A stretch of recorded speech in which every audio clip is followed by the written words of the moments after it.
Presented by Big Music World। देश दुनिया parole बाझो मेला में कैसे जईबू तू सावन के मेला में।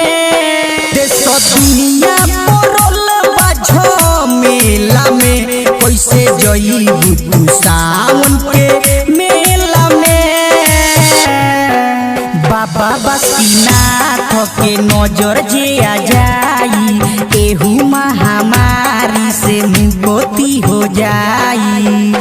असो जाई न लोगो रे मरेला में कैसे जईबू तू सावन के मेला में। देश दुनिया परोल बाझो मेला में कैसे जईबू तू सावन के मेला में।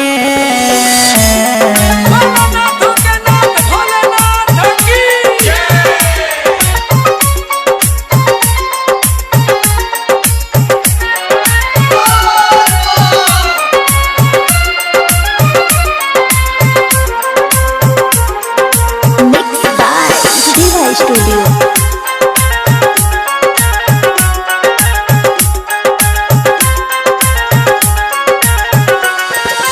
अब की के सावन ना सोहाना लागी हो सगरो पैसा ही सुनसाना लागी हो।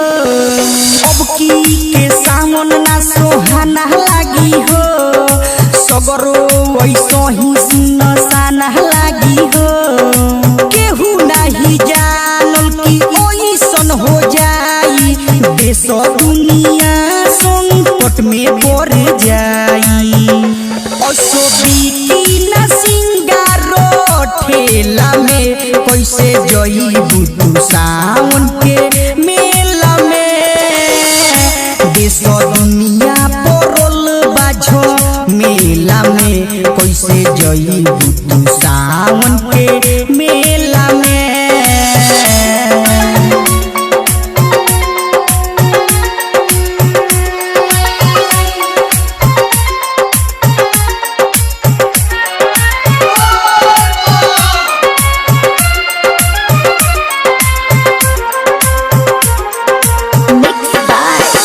स्टूडियो